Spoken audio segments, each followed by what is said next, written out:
Morning friend, we are discussing about the vision IAS के 5 जो question हम discuss करते हैं उसी सीरीज़ को हम आगे कंटिन्यू करते हैं। इस पूरे डिस्कशन में हम 5 क्वेश्चन जो विजन के हम लेते हैं उसी के साथ जो इंपॉर्टेंट इशू है, आई थिंक यूनेस्को के द्वारा अभी इंटेंजिबल कल्चरल साइट में दुर्गा पूजा को ऐड किया गया है, उसका इशू हम यहाँ पे डिस्कस करने वाले। क्या इंपॉर्टेंट पॉइंट हो सकते हैं दैट इज को रिलेटेड विद द यूनेस्को का जो प्रोग्राम चला जो 2003 में स्टार्ट किया गया था, इंडिया 2008 में मैं बना था, उसके बारे में थोड़ा सा जानेंगे। कौन कौन सी कल्चर हेरिटेज साइट है इंडिया के अंदर उसके बारे में जानेंगे। फॉर एग्जांपल योगा होगा, नवरोज का जो फेस्टिवल हो गया उनके बारे में, एंड देन फिर हम जो सिक्योर साइट का जो सिक्योर इनिशिएटिव है उसके क्वेश्चन के बारे में यहाँ पे हम डिस्कस करेंगे। पहला क्वेश्चन चलते हैं हम।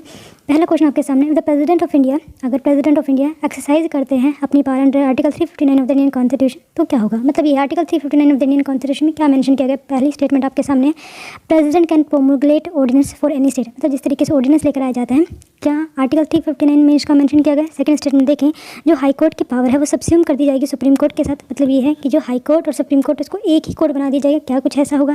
थर्ड स्टेटमेंट अगर हम देखें, जो प्रेसिडेंट है वो एम्पावर है, मतलब प्रेसिडेंट के पास ये पावर है कि वो कोई भी फंडामेंटल राइट को इन्फोर्स कर सकता है at the time of emergency. Number fourth अगर स्टेटमेंट हम देखें, he may extend national emergency only to few part of the country and not the same on the entire country. See fourth statement बोल रहा है कि जो national emergency है उसको सिर्फ कुछ पार्ट में ही लगाया जा सकता है, पूरी कंट्री में ना लगा के। I think 42nd constitution amendment के साथ हमारे इंडियन कॉन्स्टिट्यूशन में ऐड किया गया था, ठीक है। तो ये कुछ आपके सामने स्टेटमेंट है। एक बार क्वेश्चन में दोबारा रिपीट कर दे रही हूँ। क्वेश्चन पूछ रहा था आर्टिकल 359 किस चीज़ से रिलेटेड। फर्स्ट ऑप्शन ये था कि प्रेसिडेंट जो है ऑर्डिनेंस से लेकर आना था। सेकंड में अगर हम देखें जो हाई कोर्ट की पावर सब्स्यूम कर दी जा सकती थी सुप्रीम कोर्ट के साथ। नंबर थर्ड देखें कि प्रेसिडेंट जो है पावर कर मतलब प्रेसिडेंट के पास ये पावर है कि वो फंडामेंटल राइट को इन्फोर्स कर सकते हैं ड्यूरिंग द इमरजेंसी, सस्पेंड कर सकते हैं बेसिकली। नंबर फोर्थ स्टेटमेंट देखें, इफ नेक्स्ट मतलब ये नेशनल इमरजेंसी को कुछ पार्ट ऑफ, जैसे इंडिया का कुछ पार्ट है, फॉर एग्जांपल केरला में कुछ इमरजेंसी लाइक कंडीशन है तो केरला में कुछ पार्ट पे कुछ डिस्ट्रिक्ट में इमरजेंसी यहाँ पे लगाई जा सकती है। क्या ये article 359 of the Indian constitution में मेंशन किया गया, ये आपसे पूछा जा रहा है। सेकंड क्वेश्चन से पे चलते हैं। Second question is related to the geography section and question ये है with reference to oozes consider the following statement है। फर्स्ट स्टेटमेंट ये बोल रहा है they are terrigenous deposit and are deposit on the continental shelf, मतलब ये है कि जो उजिस होते हैं वो टेरिजियस डिपॉजिट होते हैं और वो जो है कॉन्टिनेंटल शेल्फ पे डिपॉजिट होते हैं। सेकंड अगर स्टेटमेंट देखें, they constitute of shelly and skeletal remain और मेराइन ऑर्गेनिज्म, मतलब ये है कि ये होते क्या है actually they are made of shelly और स्केलेटल जो रिमेन रह जाते हैं किसी ऑर्गेनिक, फॉर एग्जांपल कोरल देखा होगा आपने, क्या उस टाइप के एग्जांपल में हम उजिस को काउंट करते हैं। तो आपके सामने स्टेटमेंट है दोनों, तो आपको बताना कौन सी स्टेटमेंट सही है रिगार्डिंग उजिस। तो ऑप्शन ये फर्स्ट, बी में है second, both first and second, neither one neither two. I again repeat the question. Question आपसे पूछ रहा था with reference to the oozes consider the following statement. First statement जी, क्या ये टेरिजीनियस डिपॉजिट है जो कॉन्टिनेंटल सेल्फ्स पे डिपॉजिट होते हैं और ये होते क्या है एक्चुअली, क्या ये शेली और स्केलेटल पार्ट होता है मैराइन ऑर्गेनिज्म का, ये आपसे पूछा गया था। ऑप्शन आपके सामने, आगे बढ़ते हैं अगले क्वेश्चन पे। अगला क्वेश्चन आपसे पूछ रहा है कल्चरल हिस्ट्री के बारे में, कुषाण रूलर के बारे में पूछा जा रहा है। फर्स्ट स्टेटमेंट अगर हम देखें, they were the first come to issue gold coins on a wide scale, मतलब ये है कि इनके द्वारा पहली बार हमारी कंट्री में गोल्ड कॉइन का बहुत बड़े स्तर पर यूज़ करना स्टार्ट किया गया था। क्या स्टेटमेंट सही लग रही है। सेकंड अगर हम देखें, development of the Mahayana school of Buddhism, क्या बुद्धिज़्म का यहाँ पे डेवलपमेंट हुआ था महायान स्कूल स्पेशली।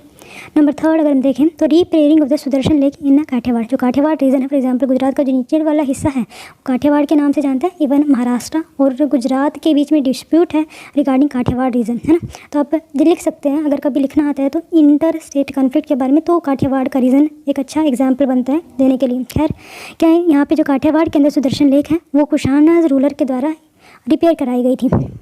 ऑप्शन आपके सामने first and second first third, first second third. आएगा रिपीट द क्वेश्चन। क्वेश्चन आपसे बहुत अच्छा क्वेश्चन पूछा जा रहा है कुषाण रूलर्स के बारे में। फर्स्ट स्टेटमेंट पूछ रही है क्या ये पहली बार ऐसा हुआ था हमारी इंडियन सोसाइटी में कि गोल्ड को सबसे ज़्यादा वाइड स्केल पे यूज़ करना स्टार्ट किया गया था। क्या यहाँ पे महायाना स्कूल ऑफ बुद्धिज़्म जो है डेवलप हुआ था इनके टाइम पे, कुषाणास के टाइम पे, एंड इनका जो संस्थापक है खुजुल खुडुबसीज़ को बोला जाता है। वैसे संस्थापक विमल खडपसीज़ है एंड खुजुल खुडुबसी का जो संस्थापक है वो इंडिया के अंदर माना जाता है। वैसे ओवरऑल ये उज्बेकिस्तान चाइना वाले रीजन पे भी रूल किया करते थे, लेकिन इंडिया के अंदर खुजुल खुडुबसीज़ इंपॉर्टेंट रोल प्ले किया था। इवन उनके टाइम में ही गोल्ड कॉइन इशू किए गए थे।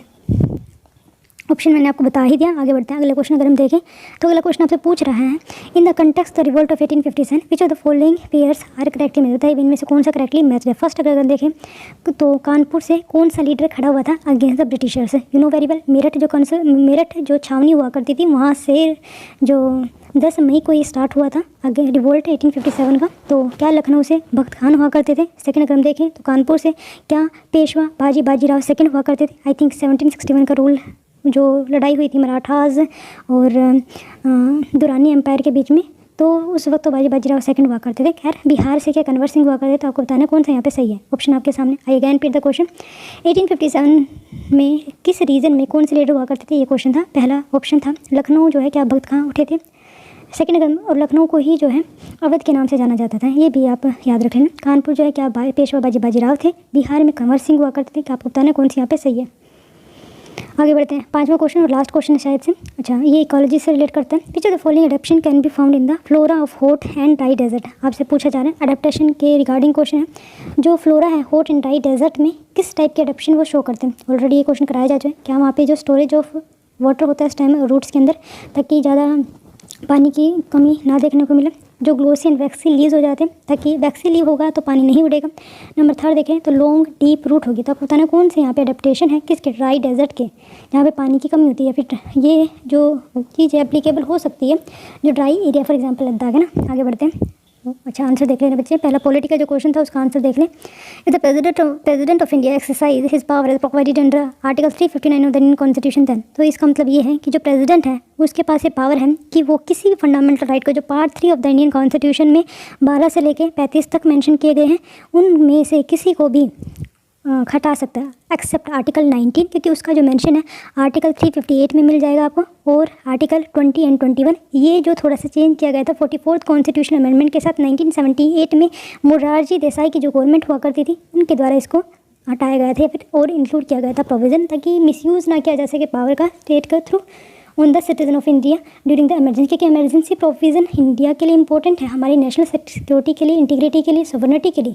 लेकिन इसका मतलब ये नहीं है कि आप इन चीज़ को प्रिजर्व करने के लिए जो फंडामेंटल राइट है हमारे सिटीजन ऑफ इंडिया के उनको अफेक्ट करना स्टार्ट कर दें। क्योंकि 1975 की जो इमरजेंसी थी वो कहीं ना कहीं थोड़ा सा पर्सनल गेन भी उसमें छुपा हुआ था। Not only the personal gain but also कहीं ना कहीं पॉलिटिकल रीज़न भी उसमें था। तो इस वजह से एक इशू खड़ा हो गया था कि क्या जो पॉलिटिक्स की वजह से जो हमारे आम नागरिक हैं उनका जो हक है, उनका जो राइट है, उनको छीनना ठीक है या नहीं है। कुछ ऐसी ही सिचुएशन आ गई थी, तो इस वजह से इसको ऐड किया गया था। बाकी आप यहाँ पे देख लें 1978 के थ्रू 44 से ये आपको यहाँ पे एक्सप्लेनेशन मिल जाएगी। आगे बढ़ते हैं।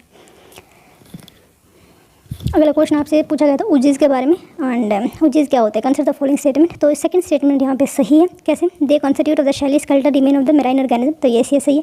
दे are terrigenous deposit and deposit on the continental shelf. Continental shelf नहीं है यहाँ पे, आई थिंक सी फ्लोर होना चाहिए। तो let's see, terrigenous deposit direct from the land and are mainly deposit on the continental shelf. The oozes are pelagic deposit because they are direct from the ocean. See oozes जो है वो ocean drive होते हैं, लेकिन जो टेरिजीनियस deposit है वो continental shelf में पाई जाती है। लेकिन यहाँ पे उजीज के बारे में क्वेश्चन पूछा गया तो इस वजह से गलत है। वैसे अगर ये स्टेटमेंट देखा जाए, अगर ये उजीज ना हो और ये पूछ ले कंसिडर द फॉलोइंग स्टेटमेंट, क्या स्टेट, तो दोनों की दोनों स्टेटमेंट सही हो सकती है। लेकिन उजीज के बारे में पूछा गया, उजीज जो है मोस्टली ओशियन से ड्राइव्ड फ्लोरा एंड फौना होता है, तो इस वजह से सिर्फ सेकंड स्टेटमेंट यहाँ पे सही है। They are made of the shelly and skeletal remain of the marine micro organism with calcareous or the siliceous part. They have a very fine floor like texture and even as a cumulative deposit the float in the suspension. मतलब ये float वगैरह करते रहते हैं। आगे बढ़ते हैं। Third question अगर हम देखें तो कुषाण रूलर के बारे में पूछा गया था, कौन से यहाँ पे सही है। क्या रिपेयर सुदर्शन लेकिन के द्वारा किए गए थे, नहीं। क्यों, क्योंकि जूनागढ़ के जो राजा हुआ करते थे उनके द्वारा यहाँ पे किया गया था। और यहीं पे पहली बार है जहाँ पे मौर्य एडमिनिस्ट्रेशन का नाम यहाँ पे मिलता है, मतलब अशोका के द्वारा इसको बनाया गया था। रिपेयर जो जूनागढ़ के जो राजा हुआ करते थे उनके द्वारा इनको यहाँ पे रिपेयर किया गया था। और यहाँ पे अशोका का नाम अशोक मतलब एज एन राजा मिलता है, राजा अशोक मौर्य, कुछ ऐसा नाम यहाँ पे मिलता है। ओके, सेकंड स्टेटमेंट देखें, Mahayana form of Buddhism. Yes, ये बिल्कुल सही है, क्योंकि फोर्थ काउंसिल जब हुई थी जहाँ पे महायाना और हीनयान डिवाइड हो गया था और उसको जो चेयर करने वाले थे कौन थे, तो कुशाना में कोई कनिष्क हुआ करते थे। कुशानाज का एक रूलर था, इंपॉर्टेंट रूलर माना जाता है। और ये जो मीटिंग है वो कहाँ पर हुई थी, तो कश्मीर के अंदर हुई थी, है ना। तो सेकेंड बिल्कुल स्टेटमेंट सही है। They were the first one to issue gold coin on a white scale. तो यस, ये भी सही है। बहुत ज़्यादा प्योर कॉइन हुआ करते थे, लेकिन लार्जेस्ट नंबर में पूछा जाए तो गुप्ताज उसका आंसर सही हो जाएगा। तो फर्स्ट एंड सेकंड यहाँ पे सही है। आगे बढ़ते हैं।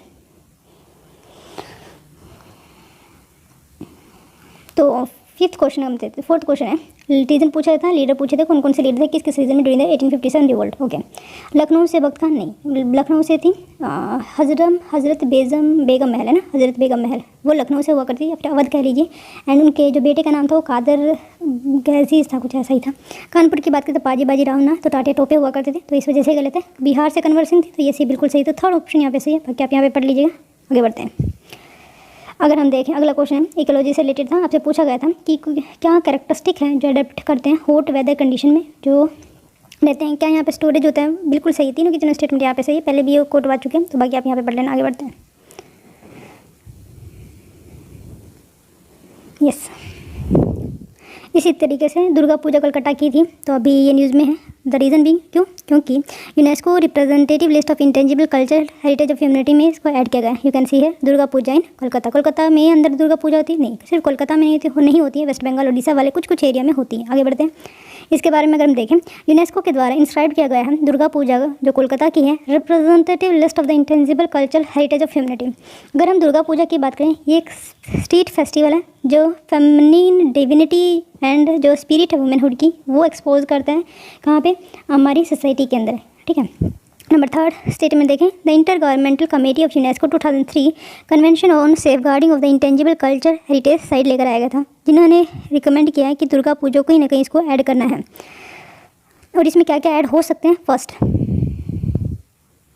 First it is a consummate expression of dance, मतलब हम दुर्गा पूजा की कैरेक्टरिस्टिक की बात करें, क्या रीज़न रहा है कि दुर्गा पूजा को इसमें ऐड किया गया। पहला है कंज्यूमरेट एक्सप्रेशन ऑफ डांस, क्योंकि यहाँ पे डांस का एक्सप्रेशन मिलता है, म्यूजिक का मिलता है, क्राफ्ट का मिलता है, रिचुअल्स का मिलता है, प्रैक्टिसेस यहाँ पे अच्छी होती है, कुलिनरी मतलब कहीं ना कहीं खाना पीना बहुत अच्छा बनता है, कल्चरल एस्पेक्ट इसके साथ जुड़ा हुआ है। और यूनेस्को का मेन एस्पेक्ट ये है कि कहीं ना कहीं जो हमारी विलुप्त होती हुई प्रजाति हो, भले ही चाहे मैन एंड बायोस्फीयर प्रोग्राम हो या फिर कोई कल्चर साइट हो, फॉर एग्जाम्पल यूनेस्को की वर्ल्ड हेरिटेज साइट सुना होगा आपने, 39, 30 एंड 40 अभी बनी थी। एंड थर्ड नंबर या फिर इंटेंजिबल कल्चर साइट है जिसको हम छू नहीं सकते, जो हमारी ट्रेडिशन चले आ रहे हैं, कस्टम्स चले आ रहे हैं, लेकिन एक प्रोसेस रिचुअल्स में चले आ रहे हैं जिसकी आज भी उतनी ही सिग्निफिकेंस है, तो उसको प्रिजर्व करने का ये काम करती है। सेकंड स्टेटमेंट अगर देखें, involve marginalized group and individual as well as the women in their participation, तो यस यहाँ पे मार्जिनलाइज पीपल भी इंक्लूडेड होते हैं, और यहाँ पे सबसे अच्छी बात यह क्या है, वुमेन का पार्टिसिपेशन हमको देखने को मिलता है।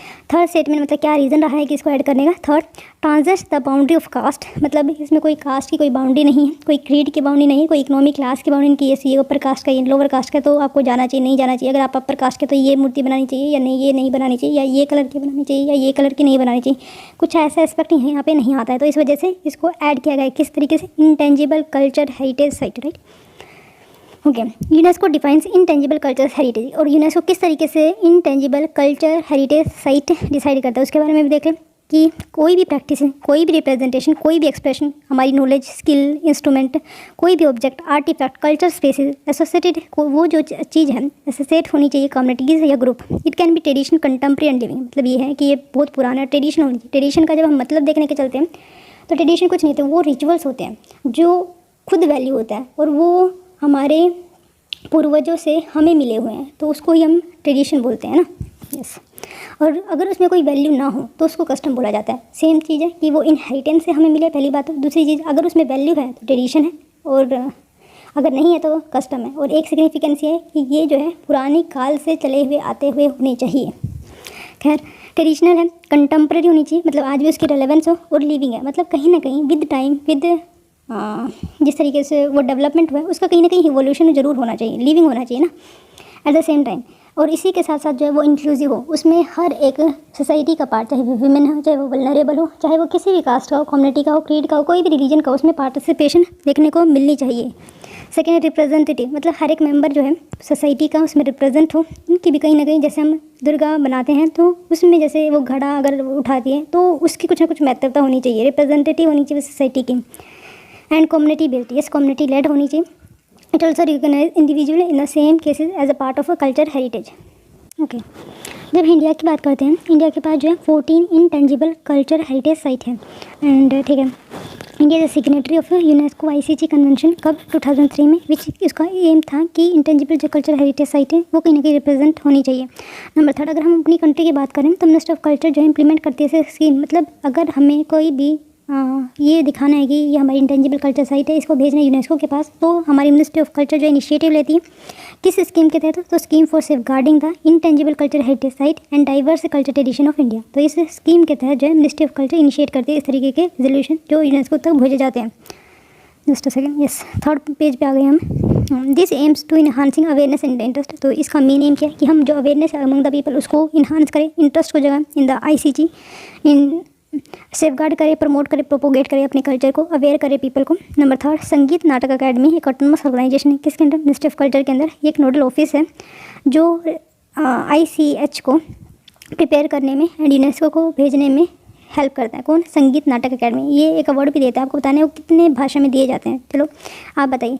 सेफ गार्डिंग इंटेंजिबल, मतलब इसका मेन एम क्या है कि safeguarding intangible culture heritage जो हमारी कंट्री के लिए, हमारी इकोनॉमी के लिए इंपॉर्टेंट है। और ये भी याद रखें जो दुर्गा पूजा है वो 2.5% ऑफ GDP का कंट्रीब्यूट करते हैं किस चीज़ में, मतलब वेस्ट बंगाल की इकोनॉमी में। खैर अब तक देख ले रहे हैं, जैसे मैंने बताया कि 14 नंबर की है दुर्गा पूजा जो कोलकाता की है, उससे पहले कौन कौन सी है फॉर एग्जाम्पल, और सबसे ज़्यादा किसके पास है, तो चाइना के पास है। कितनी है, तो 46 है। खैर ये देखिए, representative list of the intangible culture heritage of humanity. For example tradition of the वैदिक जयंती 2008 में किया गया था, रामलीला 2008 में, कुटियाट्टम संस्कृत थिएटर कहाँ का, तो केरला का, तो 2008 में ही इसको ऐड किया गया था। एक रमना है religious festival and ritual theatre Garhwal जो हिमालय है इंडिया के अंदर ही 2009 में इसको ऐड किया गया था।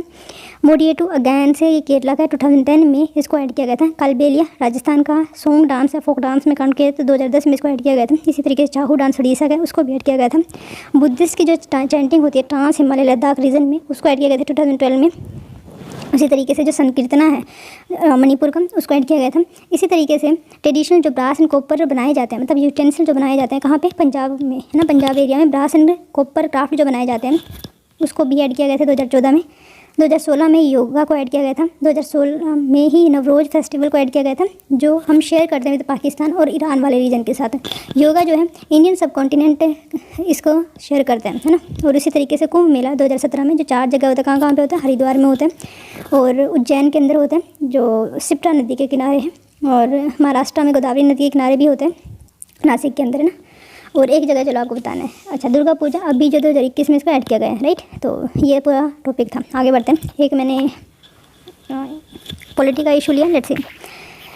आज हम डिस्कस करेंगे जो हमारे कॉन्स्टिट्यूशन है। इससे जब हम कॉन्स्टिट्यूशन की बात करते हैं तो हमारा जो कॉन्स्टिट्यूशन 3/4 पार्ट जो है, जो ब्लूप्रिंट था government of India act of 1935 से, वहाँ से लिया गया, और जो बाकी बचा कुछ है वो 64 कंट्रीज़ का जो हमने कॉन्स्टिट्यूशन उसको रीड किया वहाँ से लिया गया। और उन 64 कंट्री में जो मेन कंट्री उसके बारे में हम यहाँ पे डिस्कस करने वाले हैं, या फिर ये कह लीजिए जो इंपॉर्टेंट प्रोविजंस थे जो हमने अपनी कॉन्स्टिट्यूशन में कहाँ से लिए, ये हम आज डिस्कस करने वाले। पहले government of India act of 1935 में क्या क्या लिया, फॉर एग्जाम्पल फेडरल स्कीम, किस तरीके का रिलेशन होगा हमारे स्टेट के साथ with the centre, centre state का रिलेशन अगर हम देखें तो ये भी हमने government of India act of 1935 से, जो साइमन कमीशन की रिकमेंडेशन पे, जिसमें हमने देखा था किस तरीके से हम कॉन्स्टिट्यूशनल डेवलपमेंट कर सकते हैं अपनी कंट्री में, उसका ये हुआ करता था, इस वजह से उसको लेकर आया गया था। खैर वो तो हिस्ट्री की बात हो जाए, लेकिन फेडरल स्कीम आपको government of India act of 1935 का है। ऑफिस ऑफ गवर्नर 1935 का, लेकिन गवर्नर किस तरीके से एक्ट करेगा, किस तरीके से फेडरल फीचर में उसको अडॉप्ट करेगा वो हमने लिया है कनाडा के कॉन्स्टिट्यूशन से। इसी तरीके से जुडिशरी हमने government of India act of 1935 से लिए गए, लेकिन कुछ किस तरीके से जुडिशरी काम करेगी वो हमने USA के कॉन्स्टिट्यूशन से लिया है। इसी तरीके पब्लिक सर्विस कमीशन, ये जो है government of India act of 1935 का ही है। इमरजेंसी प्रोविजंस जो है अगेन से government of India act of 1930, ये ऐड कब किए गए थे, तो 1861 में किए गए थे। नहीं, इसको 1935 में ही ऐड किए गए थे, याद रखना इमरजेंसी प्रोविजंस। लेकिन ऑर्डिनेंस जो पावर है ना वो 1861 में ऐड किया गया था, ये याद रख रहे हैं। एंड एडमिनिस्ट्रेटिव डिटेल, ठीक है। इसी तरीके से ब्रिटिश कॉन्स्टिट्यूशन से क्या क्या लिया, parliamentary form of government, rule of law लिया है, लेजिस्लेटिव जो प्रोसीजर निकाले जाते हैं, सिंगल सिटीजनशिप का जो कंसेप्ट है, कैबिनेट सिस्टम भी हमने ब्रिटिश कॉन्स्टिट्यूशन से लिया। प्रेरोगेटिव जो रिट वगैरह इशू किए जाते हैं, फॉर एग्जांपल प्रेरोगेटिव जो लिस्ट रिट है, रीट इशू करना है as per article 32 of the Indian constitution, again से वो ब्रिटिश कॉन्स्टिट्यूशन से हमने लिया। पार्लियामेंट जो प्रिविलेजेस है जो article 105 of the Indian constitution, and एक और आर्टिकल इसके साथ एसोसिएटेड आई थिंक 76-77 है जो एक्स्ट्रा पावर देता है अटॉर्नी जनरल को, वो भी हमने ब्रिटिश कॉन्स्टिट्यूशन से ऐड किया। इसी तरीके से बाई कैमरलिज्म जहाँ पे हमारे पास लोकसभा राज्यसभा 2 हाउस होते हैं, वो भी हमने ब्रिटिश कॉन्स्टिट्यूशन से लिया। ओके, US कॉन्स्टिट्यूशन से क्या लिया, फिर फंडामेंटल राइट है जो हम फंडामेंटल राइट बोलते हैं, FR बोलते हैं, वो बिल ऑफ राइट के नाम से जानते हैं। इंडिपेंडेंट जुडिशरी कहा था, जुडिशरी वैसे तो लिया गया 1935 के एक्ट से, लेकिन इंडिपेंडेंट जुडिशरी का जो कंसेप्ट है, प्रोविजन है, वो US के कॉन्स्टिट्यूशन से हमें लिया गया है। उसी तरीके से जुडिशियल रिव्यू का जो कंसेप्ट है वो भी USA कॉन्स्टिट्यूशन। इम्पीचमेंट किस तरीके से प्रेसिडेंट का किया जाए, प्रेसिडेंट का जो मतलब जो इलेक्शन वो किस तरीके से, वो आयरिश कॉन्स्टिट्यूशन से हमने लिया है। Removal of the supreme court and high court जज and post of the vice president किस तरीके से हटाना है, तो यूएस के प्रेसिडेंट से हमने लिया है। नहीं, पोस्ट पूरे वाइस प्रेसिडेंट की जो पोस्ट है वो यूएस कॉन्स्टिट्यूशन से ली गई है। आयरिश कॉन्स्टिट्यूशन की बात करें तो डीपीएसपी है, directive principle of state policy, जो खुद स्पेनिश कॉन्स्टिट्यूशन से लिया है आयरिश ने। Nomination of the member of Rajya Sabha and method of election of president, right. Canadian constitution की बात करें तो federation with the strong centre, किस तरीके से स्ट्रॉन्ग सेंटर, मतलब फेडरलिज्म का जो कंसेप्ट है, वैसे तो हमारा गवर्नमेंट ऑफ इंडिया 1935 है, लेकिन किस तरीके से काम करेगा इसमें स्टेट को, मतलब सेंटर को ज़्यादा पावर दे रखी है। Vesting residuary power, appointment of the state governor and advisory jurisdiction of the supreme Court. इसी तरीके से जब हम बात करते हैं ऑस्ट्रेलियन कॉन्स्टिट्यूशन की, कॉन्करेंट लिस्ट का कंसेप्ट, फ्रीडम ऑफ ट्रेड का concept, commerce and intercourse, joint sitting का concept and 2 house of parliament रहेंगे, ये हमने ऑस्ट्रेलियन कॉन्स्टिट्यूशन से लिया गया है। वेमर कॉन्स्टिट्यूशन की बात करें तो फंडामेंटल राइट को किस तरीके से सस्पेंड किया जा सकता है, लेकिन अगर ये पूछ लिया जाए मतलब इमरजेंसी का प्रोविजन कहाँ से है, तो government of India act of 1935 से लिया है। यूएसएसआर की बात करें तो फंडामेंटल ड्यूटीज़ लिए, और जो कंसेप्ट है जस्टिस का प्रियम्बल के अंदर उसको लिया गया। फ्रेंच कॉन्स्टिट्यूशन की बात करोगे तो Republic and idea of liberty, equality, fraternity हमने फ्रेंच कॉन्स्टिट्यूशन से लिया गया है, जो 1989 में बना है। 4 बार फ्रेंच कॉन्स्टिट्यूशन बन चुका है। खैर, साउथ अफ्रीका की बात करते हैं, प्रोसीजर किस तरीके से हम अमेंड कर सकते हैं कॉन्स्टिट्यूशन, मतलब ये है जो स्पेशल मेजोरिटी और सिंपल मेजोरिटी का जो कंसेप्ट है वो हमने साउथ अफ्रीका के कॉन्स्टिट्यूशन से लिया, और किस तरीके से इलेक्शन कराना है राज्यसभा का वो वहाँ से लिया। जैपनीज कॉन्स्टिट्यूशन की बात करें तो प्रोसीजर एस्टेब्लिश बाय लॉ हमने जैपनीज कॉन्स्टिट्यूशन से लिया। ओके, इनसाइड के क्वेश्चन देख लें, ये हम डिस्कस करें 28 दिसंबर 2021 के, किस तरीके से इनका आंसर लिख सकते हैं, इस वजह से चलो इसको देख ले। फर्स्ट क्वेश्चन देखते हैं। Rock painting are most easily accessible culture data, explain the significance of the pre historic art culture. Rock painting are the most easily accessible of culture. See, culture data की जब हम बात करते हैं तो एक रॉक पेंटिंग जो है हमें बहुत इंपॉर्टेंट इन्फॉर्मेशन देती है, और इसमें एक ईजीनेस भी है कि हम इजीली इसको देख सकते हैं, डिटेक्ट कर सकते हैं कि, और इमेजिन कर सकते हैं वो क्या सोचते होंगे ना।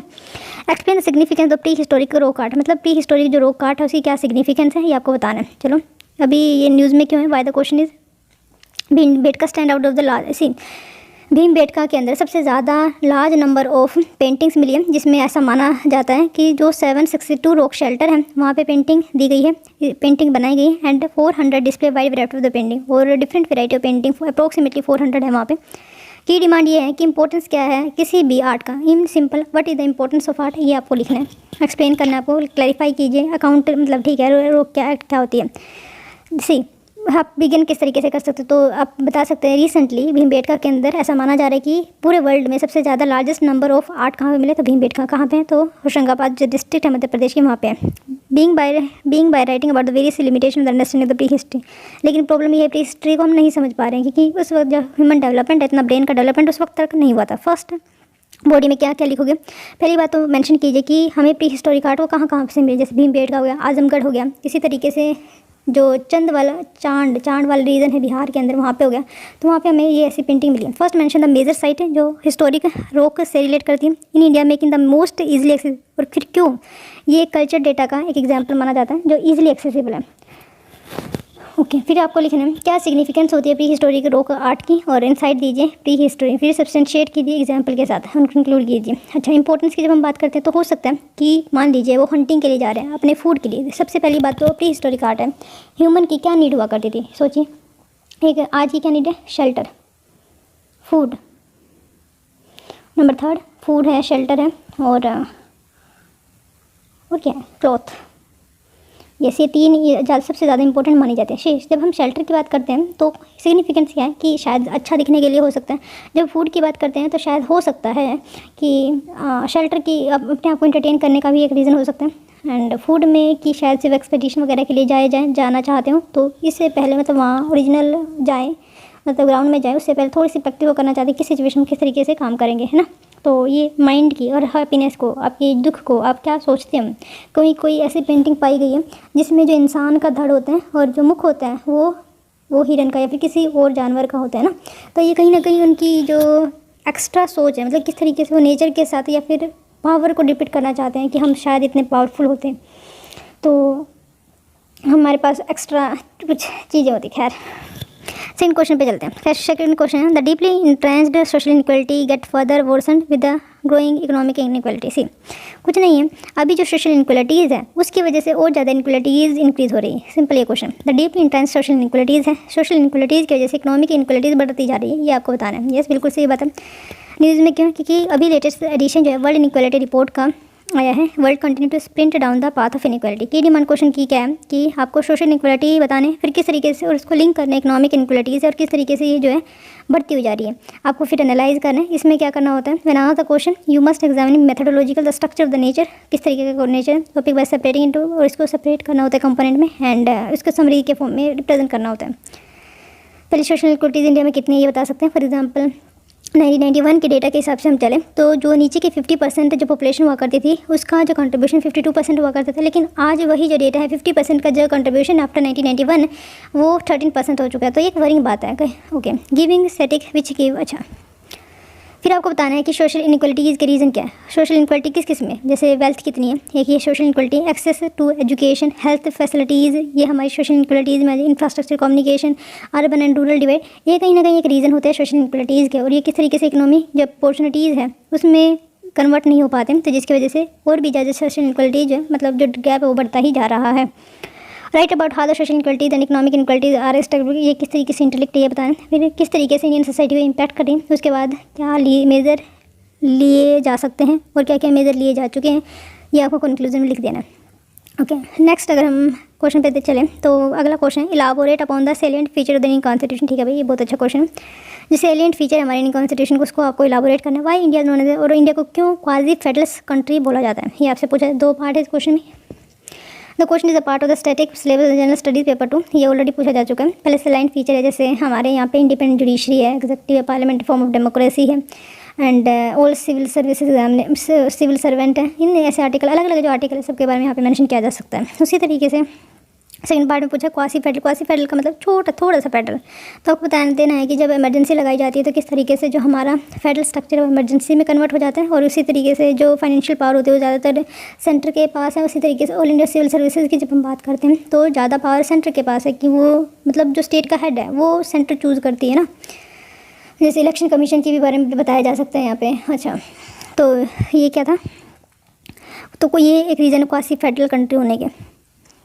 Let's see in the first part write about the old salient feature of the Indian constitution, उसको एग्जाम्पल करना है, आर्टिकल बताना है और एग्जाम्पल देना। हर एक पार्ट, जैसे पार्ट 1 में क्या इंडियन की हिस्ट्री वगैरह, मतलब कल्चरल कनेक्टिविटी के बारे में, टेरिटरी के बारे में, स्टेट के बारे में मेंशन किया गया। वह आर्टिकल 1 से लेकर 4 तक उसमें क्या क्या इंपॉर्टेंट प्रोविजन लिख सकते हैं। 5 से लेकर 11 सिटीजनशिप अगेन से हमारे इंडियन कॉन्स्टिट्यूशन का एक इंपॉर्टेंट फीचर है, उसके एग्जाम्पल लिख दीजिए। जैसे आर्टिकल 11 पार देते हैं, इम्पार करता है पार्लियामेंट को कि वो रूल बना सकते हैं रिगार्डिंग सिटीजनशिप, इसके बारे में आप मेंशन कर सकते हैं। एग्जांपल देते हुए चलना है, मतलब पार्ट लिख देना। एक थर्ड पार्ट की जब हम बात फंडामेंट राइट है, पार्ट 4 में, मतलब अलग अलग पार्ट में आप इसको यहाँ पे डिवाइड कर सकते हैं। राइट और nature of the federalism in India. ठीक है भाई, कैसा फेडरलिज्म का नेचर है ये आपको बता दें। Cooperative federalism, competitive federalism after NITI Aayog उसका एक इंपॉर्टेंट कंट्रीब्यूशन माना जा सकता है। इन्होंने इंपॉर्टेंटली फेडरलिज्म पे काम किया। व्हाट मेक इट क्वासी, और किस रीज़न की वजह से इसको क्वासी फेडरल कहा है, किसके द्वारा, केसी वेयर के द्वारा। ये ऑलरेडी क्वेश्चन पूछा जाएगा, make sure that you remember. फिर कंक्लूड कर देना है और किस तरीके से इंपॉर्टेंस है। यहाँ पे आप एग्जाम्पल दे सकते हैं एट वर्ल्ड लेवल, किस तरीके से, जैसे ब्राज़ील का सबसे अच्छा एग्जाम्पल, क्योंकि वहाँ पे ग्राम सभा को ज़्यादा पावर दी गई है, जिसकी वजह से वहाँ पे development at a grass root level वो इन्हांस है, पीपल का पार्टिसिपेशन बढ़ा। और यही रीज़न होता है कि हम पीपल को इंक्लूसिव बना के अपनी सोसाइटी का डेवलपमेंट करने का, तो ये सबसे बेस्ट तरीका है। वहाँ पे रिवोल्ट होने के चांसेस बहुत कम हो जाते हैं। आगे बढ़ते हैं। अगला क्वेश्चन अगर हम देखें, do you agree with the view that the Indian constitution was a bag of borrowing. Again से अभी मैंने बोरोइंग जो आर्टिकल है आपको बताना है कि इंडियन कॉन्स्टिट्यूशन जो है बैग ऑफ बोरिंग है। यस, बिल्कुल सही बात है बच्चे, ये बैग ऑफ बोरिंग कहा जा सकता है। लेकिन at the same point of time हमने बोरो ज़रूर किया है, लेकिन हमने अपनी जो यूटिलिटी है उसके हिसाब से बोरो किया है ना। इस तरीके से आप इसको मेंशन करें। The question is part of the static syllabus general studies का है, वैसे पेपर 2 से आप इसको कनेक्ट कर सकते हैं। और की डिमांड ये है, नेचर ऑफ द बोरिंग, किस तरीके की नेचर, जिसमें मैंने बताया 3/4 तो हमने कहाँ से लिए, government of India act of 1935 से, और जो 1/4 बचा हुआ है वो 64 कंट्री से लिया, लेकिन वो भी इंपॉर्टेंट प्रोविजन हमने लिए, जो इंपॉर्टेंट पोजीशन है, बेसिकली जो पॉलिटिकल पोजीशन है जिस पे ऑलरेडी एक्सपेरिमेंट किया जा चुका था, वो कितनी सक्सेसफुल थी वो हम जानते थे ना। When asked to analyze, you must examine methodologically the structure of the nature of the topic by separating। ठीक है भाई, ये बताना है कि अगर आपके पास एनालाइज आ जाता है तो किस तरीके से आपको लिखना होता है। इंट्रोडक्शन किस तरीके से दोगे मैंने बता दिया कि हमने 3-4 जो ये डेटा आप यहाँ पे कोड कर दे रहे हैं। First write about the major borrowing कहाँ से लिए एग्जांपल दिए। Next write about the certain unique feature जो हमारे इंडियन कॉन्स्टिट्यूशन के है, जैसे आप 0 आर का मेंशन कर सकते हैं एंड नो कॉन्फिडेंस वोट का आप यहाँ पे मेंशन कर सकते हो, जो इंडिया की तरफ खुद इवोल्व किया गया concept.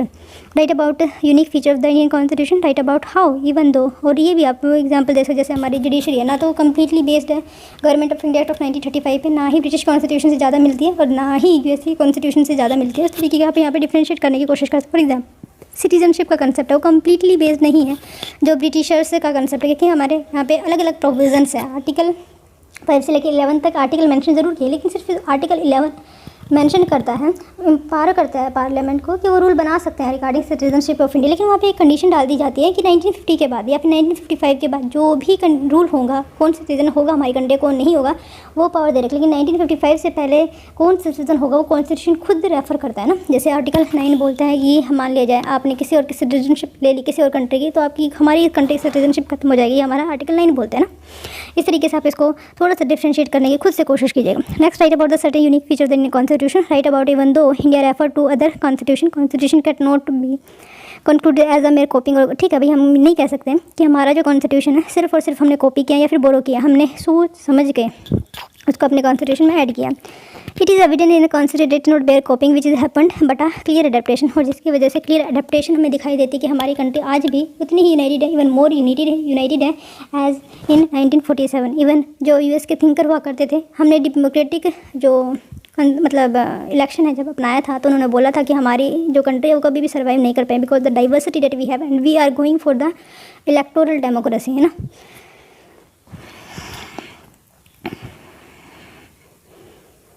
Such approval of the reference can not be termed copy. ठीक है भाई, हमने अपनी सिचुएशन के हिसाब से उसको अडोप्ट किया, तो इसका मतलब तो हम उसको कभी भी कॉपिंग नहीं कह सकते। कंक्लूड कर दीजिए कॉपिंग that the Indian constitution was a bag of adapted note a bag of. आपको कंक्लूड इस तरीके से करना है कि हमारा जो कॉन्स्टिट्यूशन है वो माना जा सकता है, एट फेज पे अगर हम देखें तो कहा जा सकता है कि ये बोरोइंग है, लेकिन नहीं, इन रियल हमने अपनी अडेप्टेशन क्यों, क्योंकि हमें अपनी इंटीग्रिटी सॉवरेनिटी एडमिनिस्ट्रेटिव कन्वीनियंस चाहिए था अपनी कंट्री को गवर्न करने के लिए, जिस वजह से हमने अपना ऐसा कॉन्स्टिट्यूशन बनाया। अगले क्वेश्चन पे चलते हैं। अगला क्वेश्चन अगर हम देखें तो अगला क्वेश्चन है just while the extended producer responsibility. आपने पढ़ा होगा जब प्लास्टिक को उठाने वगैरह की बात आती है, is a nascent stage in India. ठीक है भाई, extended producer responsibility is at nascent stage in India, but the major issue with it and with the lack of accountability from the producer and lack of information from the authority analyzed। ये article news में क्यों है? इन अक्टूबर जो ministry of जो environment ministry है publish किया उन्होंने एक draft regulation regarding extended producer responsibility. ये कुछ नहीं, जैसे आप प्लास्टिक बनाते हो, जो प्लास्टिक है या फिर ये कह लीजिए फ्लिपकार्ट आपके घर पे एक बॉक्स लेकर आया, उसमें जो पॉलीथीन है वो पॉलीथीन की जिम्मेदारी उठाने की है फ्लिपकार्ट कंपनी के, वही आप इसको रिलेट कर सकते हो producer responsibility, extended producer responsibility के साथ। की डिमांड क्वेश्चन किया है, अचीवमेंट क्या है, मॉन्ट्रियल प्रोटोकॉल के ये लिखने, फिर आपको एनालाइज करना है एंड एग्जामिन करना है मेथोडोलॉजी एंड स्ट्रक्चरली, क्या लॉजिक है इसके बिहाइंड, किस तरीके से ये इंपॉर्टेंट रोल प्ले कर सकते हैं किसके रिगार्डिंग, हमारे इन्वायरमेंट को क्लीन करने के रिगार्डिंग, और किस तरीके से एक्स्ट्रा रिस्पॉन्सिबिलिटी डालता है कंपनीज़ के ऊपर, ताकि पहली बात तो वो प्लास्टिक बनाए ना। अगर हो सकता है मान लीजिए देखो, अगर उनका खर्चा ज़्यादा बढ़ जाता है बिकॉज ऑफ द अगर प्लास्टिक को उठाने में, तो प्लास्टिक बनाना ही बंद कर देंगे ना। तो वो एक ऐसा मटेरियल की R&D करेंगे कि एक ऐसा मटेरियल बनाया जाए कि जो बॉक्स में हम मटेरियल पहुँचा रहे हैं वो भी प्रोडक्ट प्रोड्यूस मतलब वो भी प्रिजर्व रहे at the same point of time, इसको हमें उठाना भी ना पड़े, ये खुद ही बायोडिग्रेडेबल हो जाए। या फिर कुछ ऐसा भी हो सकता है कि वो 7-8 दिन तक जो प्लास्टिक के पैकेट है वो अच्छा रहे, लेकिन 9वें-10वें दिन वो खुद ही अपने आप ही बायोडिग्रेडेबल होना स्टार्ट हो जाए एयर के अंदर। कुछ ऐसा भी प्रोविज़न लाया जा सकता है। खैर, in the first part write about the objective क्या है एक्सटेंडेड प्रोड्यूसर रिस्पॉन्सिबिलिटी के। For example better waste management हो पाता है, बर्डन जो है म्यूनसिपैलिटीज़ को वो रिड्यूस होते हैं, और कहीं ना कहीं जो कंपनीज है उनके ऊपर भी एक खर्चा बढ़ता है ना, उनके ऊपर भी एक रिस्पॉन्सिबिलिटी आती है कि जो आपने बनाया है कैसा बना रहे हो, किस चीज़ को आप प्रोड्यूसर को दे रहे हो, किस चीज़ को आप कंज्यूमर को दे रहे हो, और वो जो आप दे रहे हो उससे कितना नेगेटिव इम्पैक्ट हो सकता है एनवायरमेंट, एक टाइप से रिस्पॉन्सिबिलिटी आती है एक्चुअली इंटीग्रेशन। और हम इन्वायरमेंट को इकोनॉमी के साथ भी इंटीग्रेट कर पाएंगे, जो इन्वायरमेंटल कॉस्ट होती है किसी भी चीज़ को बनाने की वो हम यहाँ पे वसूल कर पाएंगे। डिज़ाइन ऑफ द अगेन से हम R&D करेंगे तो इन्वायरमेंटली साउंड प्रोडक्ट बनाएंगे। Write about the EPR being it, हाँ फिर आपको बताना है किस तरीके से इंडिया के अंदर अभी ये जो इनिशियल स्टेज पे है। Next write about the short coming क्या है EPR की, और सजेस्ट किस तरीके से किया जा सकता है कि हम इसको और भी ज़्यादा अच्छी तरीके से अपना सकते हैं। अगले क्वेश्चन पे चलते हैं। Despite it's numeral benefit the affordability factor will be a critical driver in the rapid expansion of the 5G technology in India. Examine करना आपको, अगैन आई रिपीट, डिस्पाइट मतलब बहुत ज़्यादा बेनिफिट है किसके, एफोर्डेबिलिटी फैक्टर के, critical driver in the rapid expansion जो 5G technology का हमारी कंट्री के अंदर हो रहा है। मतलब ये है कि 5G टेक्नोलॉजी अगर हमारी कंट्री में आ जाती है तो किस तरीके से ये हमारी बेनिफिट को एक्सटेंड करेगी। Why the question is asked because government today 13 cities उन्होंने नेम्ड किया 13 city that are likely to see the launch of 5G services. हमारी कंट्री में 13 सिटी है जो 5G सर्विसेज को लॉन्च करने वाली कब, नेक्स्ट ईयर। दिस सिटी कौन कौन सी, जैसे गुरुग्राम है, बेंगलुरु है, कोलकाता है, मुंबई है, चंडीगढ़ है, दिल्ली है, जामनगर है, अहमदाबाद है, चेन्नई, हैदराबाद, लखनऊ एंड गांधीनगर। की डिमांड क्वेश्चन की है क्या बेनिफिट है 5G टेक्नोलॉजी की आपको बताना है और किस तरीके से अफोर्डेबिलिटी अगर ये आती है हमारे कंट्री के अंदर और ये हमारी कंट्री को किस तरीके से बेनिफिट करेगी। एग्जामिन करना है, आपकी अपनी सोच बतानी है यहाँ पे। 5G नेटवर्क आप किसी से स्टार्ट कर सकते हैं by stating detail of 5G technology and frequency range से आप इसको स्टार्ट कर सकते हैं। फिर बोर्ड में क्या लिखोगे, वेस्ट पोटेंशियल मतलब 5G टेक्नोलॉजी क्या बेनिफिट है। फॉर एग्जांपल फास्ट एक्सेस हो पाएगा जो क्रिटिकल जैसे internet of thing like services है। स्मार्ट सिटी अच्छी तरीके से बिल्ड हो जा पाएंगी। Developing competitiveness of the economics with other nation, service delivery अच्छी हो पाएगी। Next discuss about the issue the और किस तरीके से 4G जो अभी है प्राइस रेंज किस तरीके से डिफरेंशियल है, किस तरीके से अफोर्डेबिलिटी का वो इशू आ रहा है और किस तरीके से 5G टेक्नोलॉजी इस चीज़ को सोल्व कर सकते हैं ये बताना है। Next outline other challenge to roll out 5G such as high cost of installation. फिर आपको चैलेंज बताना है अगर मान लीजिए हम 5G टेक्नोलॉजी लेकर आते हैं तो कौन कौन से इशू उसके साथ भी एसोसिएटेड है। फॉर एग्जांपल कॉस्ट जो है ज़्यादा बढ़ जाएगी, पब्लिक एप्रीहेंशन है भाई उनके पास 4G डेटा को सेट करने का यूज़ है और वो 5G टेक्नोलॉजी अगर वो यूज़ करना चाहते हैं तो एक न्यू सेट खरीदना पड़े जैसे फ़ोन वगैरह गैजेट वगैरह जो भी हो गया। Public apprehension regarding the safety need for a robust policy, तो हमें ज़रूरी है कि robust policy from the side of the government लेकर आनी चाहिए और कहीं ना कहीं इंसेंटिवाइज करना चाहिए कंपनी को कि वो सर्विसेज को थोड़ा कम रखें।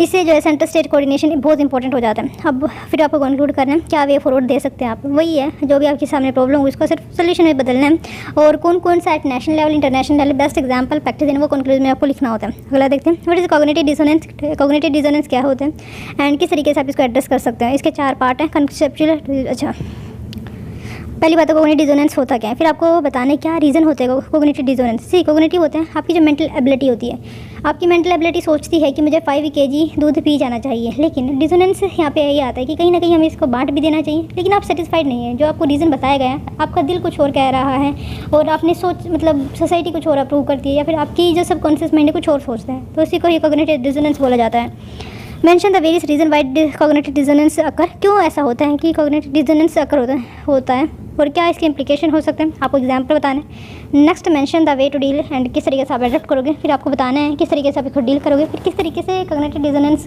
के साथ आप अडप्ट होंगे and then conclude it. Okay by stress management by this way ending the session. Thank you so much for listening us.